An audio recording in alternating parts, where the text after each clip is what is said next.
What's going on, everybody? J-How here, and in this Diablo 3 Wizard build, we're going to bring you one of the best builds currently for patch 2.4 and Season 5. Now, there's a few variations of this build that you'll be seeing, as well as some slightly different gameplay that I had recorded from the PTR, but the overall principle is the same. You're going to get into danger, basically be a living bomb, and explode your enemies around you and group them up as much as possible. So let's get into the skills, the gear, and everything you'll need to know for this build for patch 2.4.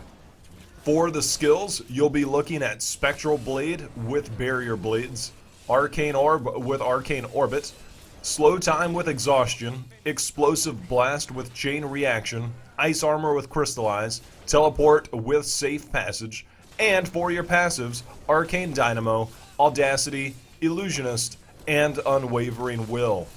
So taking a look at the skills, Spectral Blades with Barrier Blades, this is going to allow you to have a protective shield that absorbs life for you. Now, this is one of the huge parts in that you're going to be in the middle of several monsters and you need to be able to mitigate a lot of the damage. There's a lot of synergy between the skills and the gear that you'll be using, and this is a great start because it also factors into your Arcane Dynamo to be able to use a signature skill to make your other skills hit harder. And then looking at your main damage dealer, Arcane Orb with Arcane Orbit. This is the one to where the 4 orbs come around you and then they do damage. Now, you'll be casting this as well as Spectral Blades to be able to get the increased damage from your Arcane Orbs there. They're going to be floating around. This is where a lot of the damage potential comes in, as well as some other things we're about to talk about. Next up, Slow Time with Exhaustion. This is huge because this allows for several projectiles to be slowed down. This allows you to kind of keep things away from you while you're in there in the middle of all of that danger, while also using some other skills to be able to mitigate even more damage. So having this here to be able to minimize some of the damage that's going to be coming into those things that are around you will be huge. Next up is Explosive Blast. Now, this isn't going to be huge in terms of you're using it for damage. It's more in the sense that one of the items that you'll be using is going to be one of those things that will increase your damage with Explosive Blast.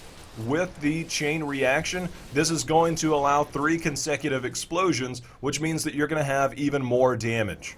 Getting back to the survivability thing, Ice Armor with Crystallize. This says that when you are struck by a melee attack, your armor is increased by 20% for 30 seconds, stacking up to 3 times. Which means that since you're going to be in the middle of melee range pretty much 100% of the time, this allows you to have quite a bit of damage mitigation while being in those danger zones. Again, it's all about maximizing your damage while also maximizing your toughness. And to further play into that, Teleport with Safe Passage. This says that for 5 seconds after you teleport, you will take 25% less damage. Thus, again, going right into the direction of, I need to stay alive. These are all adding up to several huge multipliers in terms of damage reduction. Now, getting in there and doing the damage is one thing, surviving is the other. As you can see, a lot of survivability already just with all of these skills. As mentioned already, the passives, Arcane Dynamo, this is going to allow you to cast your Spectral Blades to be able to turn right around and do more damage with your Arcane Orb. This is going to be huge because some of the gear that you're going to be using is going to allow for very fast Spectral Blade attacks. Taking a look at the next passive, Audacity. This says you deal 30% additional damage to enemies within 15 yards. Obviously, you're going to be in the middle of everything. You're going to be in that melee range 100% of the time. You're going to have a huge damage buff with the Audacity passive. Next up, Illusionist. When you take more than 15% of your max life, Mirror Image, Slow Time, and Teleport are reset, which means Slow Time and Teleport are the 2 skills that you'll be using. That's going to allow you to put more bubbles down, to be able to mitigate a lot of damage coming in, as well as to be able to teleport in and out of dangerous areas. Now, also, when you do that, your movement speed is also increased, so a nice escape ability here, as well as more damage mitigation. Last up, Unwavering Will. Standing still for 1.5 seconds increases the following attributes: armor by 20%, all resistance by 20%, and you get a 10% damage buff. Now, this isn't necessarily required at low greater rift levels. But if you're going to be standing in a place, especially in high greater rifts, where they have a ton of health and it takes a while to get stuff down, this is a huge boost. So this is why we're going to go with Unwavering Will at that top range. Now, taking a look at the gear, you're going to be using the Delsere's full 6-piece bonus. Now, you're going to look at the 6-piece bonus. Casting Arcane Orb, Energy Twister, or other items there are going to reduce the cooldown of slow time by 2 seconds. Since you're going to be using Arcane Orb and Explosive Blast, you'll have plenty of bubbles coming around, which means that you'll be able to mitigate quite a bit of damage, as well as help dodge a lot of those projectiles that are going to be slowed tremendously. The 4-piece bonus says you take 50% reduced damage while inside your slow time. If you're playing in a group, your allies gain half that benefit, which means that if you're in there and you're fighting against a lot of enemies, placing these in strategic positions means that you can move from one to the other, get to key points, and continue to mitigate a lot of damage. The 6-piece bonus says that enemies affected by your slow time take 2,000% more damage from your Arcane Orb and Explosive Blast. This is the main reason you're going to be using it. A 2,000% damage increase is phenomenal for this setup. Again, a lot of great synergy between the skills and the gear, and the 6-piece bonus is the main factor. So for the 6 pieces, you will need the boots, pants, gloves, shoulders, chest, and helmet. Now, taking a look at some of the other items, the weapon, the Unstable Scepter. This says Arcane Orb's explosion triggers an additional time. With that 6-piece bonus, you're going to get that 2,000% damage increase from that Arcane Orb, and then it explodes a second time, which is huge. Making good use of those slow time bubbles in conjunction with this item is going to be a lot of damage, which is why it says that positioning is key. You have to get in there, and you have to be in the area, and then once you can get in the middle of that, that's a lot of explosions for a lot of damage. Looking at the offhand, the Triumvirate, it's a no-brainer. This one got reintroduced with some upgrades and is still very powerful and continued to get upgraded. Your signature spells increase the damage of Arcane Orb by up to 200% for 6 seconds, stacking up to 3 times. Again, making good use of your spectral blades, your positioning, and everything else means that your Arcane Orbs are going to be hitting super hard multiple times. This is why I said there's so much synergy between the gear and the skills. When looking at your rings and amulets, one of the upgrades that we recently saw in patch 2.4 is the Endless Walk set, which is the Traveler's Pledge amulet and the Compass Rose ring. While moving, damage taken is reduced by up to 50%. While standing still, damage is increased by up to 100%.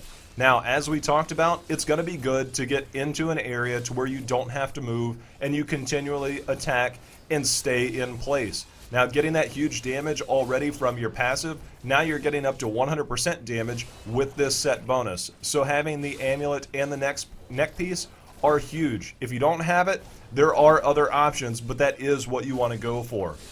For the other ring slot, you're either going to need the Halo of Arlis or the Convention of Elements. Whichever one is better, you're going to have one in your cube and you're going to be wearing the other one. So those are pretty much mandatory, especially the Halo of Arlis over the Convention of Elements in case you're looking for one.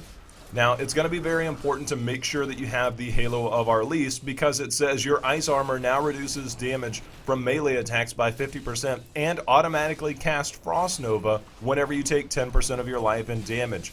Being in the mix of everything, you're going to get hit plenty, and then to be able to turn right around and cast Frost Nova to freeze everything is going to be huge. That's why it's okay to be able to stand in the middle of everything. Again, playing into the damage mitigation as well as the increased damage is very, very important there. For your belt slot, the Shame of Delsere. This says your signature spells attack 50% faster and restore up to 12 arcane power. That's huge. It's not necessarily about needing the arcane power, but the increased attack speed. Again, casting those spectral blades gives you that damage mitigation, as well as it increases your damage through other synergies that we saw, whether it be through passives or other attacks there. So the Shame of Delsere is a key piece to this build, so make sure you can get that belt. Looking at your bracer slot, the Ancient Parthen Defenders is a great choice here. Each stunned enemy within 25 yards reduces your damage taken by up to 12%. Since the skills that you're going to be using do count as stuns, this is a huge damage reduction because you're going to be in the mix of so many enemies. Again, you can see the theme of the damage reduction that's going on here. The arcane skill power is what you want to have on your bracers as well as your amulet if you can get it in there. Now, taking a look at the Kanai's Cube, the Orb of Infinite Death. Now, if you have this and it rolled really well, you can put the triumvirate in your cube or vice versa. This says each time you hit an enemy with Explosive Blast, your damage is increased by 5% and your damage reduction is increased by 15% for 6 seconds. So this is going to be huge because it stacks up to 4 times. Now, we went over the Explosive Blast to where you're using chain reaction and it explodes multiple times. This is why you're going to be using that in the middle of everything, as well as your Spectral Blades and your Arcane Orb. This is where a huge multiplier comes into play while you're in there doing damage.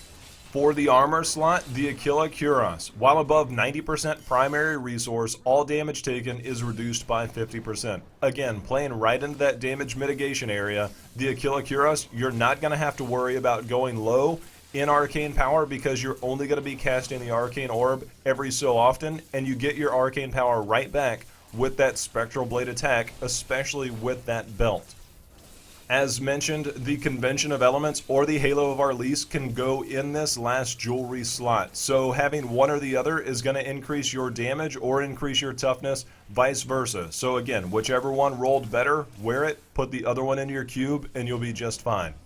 Taking a look at the legendary gems, the Bane of the Stricken is going to be huge at high Greater Rift levels. For lower Greater Rift levels, you probably won't benefit as much from this. This gives you more damage the more you attack the same target. So if you're on high Greater Rift levels, it makes a lot of sense. If you're working your way up, you can try it with other gems like Bane of the Powerful or any other gem out there.